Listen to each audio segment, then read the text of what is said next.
Yan po ang ombudsman ngayon. Ibig sabihin nito, yung pagiging independent. Siguro sabi niya, kahit po ang presidente, pag may ebidensya. Wow. Kasi po, under 1987 Constitution, yan po ang trabaho ng ombudsman talaga. Yan yung dating tanod bayan. Wala talaga kung dapat silang pagtakpan dahil independent sila.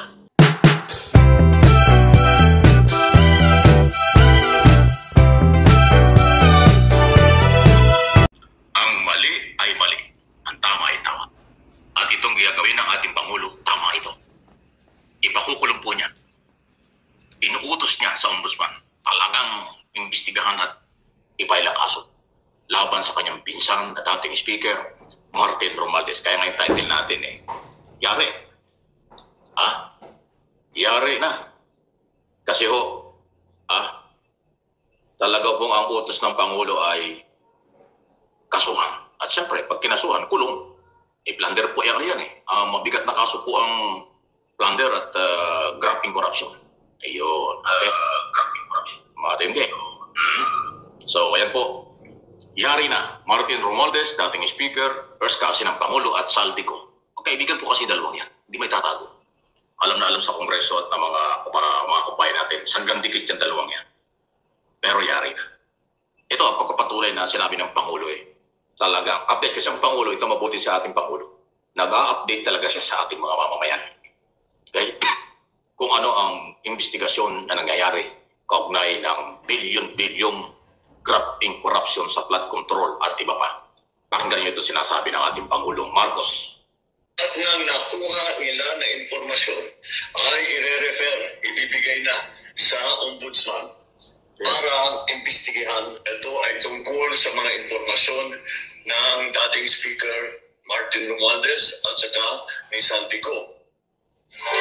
Sabi ng Pangulong, susundan ng Office of the Ombudsman ng mga ituturo ng mga ebidensya. Kung may sapat na ebidensya, posible raw sampahan sina Romualdez at Saldico ng mga reklamong plunder, graft o indirect bribery. Sina Romualdez at Co ang tinuturong nasa likod ng questionable insertions sa 2025 budget. Kumikpak din umano dalawa sa flood control projects. Nauna itinanggi ni Romualdez sa mga aligasyon, siguro naman idiniis Romualdez sa Pangulo kaugnay sa insertions. May tatlong kaso sa Santiago. Ayan, so papatunay lang yan. At actually, doon sa Office of the President at social media, nagsalita po ang Pangulo dyan. Tungkol po dyan sa kanyang seryosong pahayag na yan.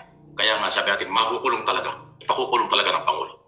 Kasi ang sinasabi niya, base sa ebidensya na nakalap ng Independent Commission for Infrastructure, meron na ebidensya.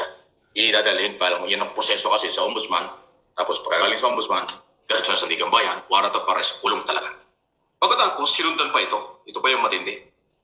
Inamin na rin po ni Ombudsman Boying Remulla, tinawagan siya ni dating Speaker Romualdez after na siya ay ma-appoint as Ombudsman. Hindi pa raw siya nakakaupo, tinawagan na siya. Ito pala ay kanyang member pa sila ng fraternity. So magkaibigan, magkabrad. Pero sa kanya kayong kay Ombudsman, hindi yun nagiging problema. Ang ebidensya ang titingnan. At yung pagpatawag daw sa kanya, agad-agad sinabi sa biro po ni Romualdez, wala akong kasalanan sa korupsyon. Pero sabi ng Ombudsman, sandali, yung ebidensya ang pagbabasihan. Pakukulong po talaga. Ito, tingnan niyo yung paliwanag, balitang ito. Umarap kasi sa isang media forum, question and answer sa UP, si Remulla. Ombudsman Boying Remulla, tumawag daw sa kanya noon si dating House Speaker Martin Romualdez matapos siyang masangkot sa flood control scandal. Wow. Itinanggi raw ni Romualdez ang mga akusasyon sa kanya. Kapra ni Remulla si Romualdez sa fraternity at mayroon daw silang malapit na relasyon. I answered his call once because we respect each other. And he was trying to explain his side that he had no hand in many things. But that's all I can remember. Wala, just, diba? We just followed the evidence. Pagkatapos ng tawag na yan, hindi na raw muling kinausap ni Remulla si Romualdez. Gusto raw kasing tutukan ni Remulla ang issue. Matatanda ang siniwala na security consultant ni Saldico na si Orly Gudeza na nagdala siya ng mali-mali ng pera mula sa kickback umano sa mga flood control projects sa bahay ni Romualdez. Kinumpirma din niya ni Ko sa kanyang video statement. Sa ngayon, patuloy pa ang investigasyon ng Ombudsman kay Romualdez. Nang matanong naman si Remulla kung kailan posibleng kasuhan si Romualdez. It will be filed within the year. I mean, not this year, but at least in the next 6 months or 9 months. Yes, ma'am. You think so? Yes, ma'am. I'll hold you to that. Yes, ma'am. Ayun. I do not want to file a lousy case. I will never file a lousy case. I'm not that kind of person. I want things to be done properly. I want it to be documented. I want it to be solid. Una na rin sinabi ni Remulla na iimbestigahan din ng Ombudsman ang mga pangalang binanggit ni Ko sa video, kabilang si Pangulong Bongbong Marcos. The revelations are fresh, and we're checking on everything.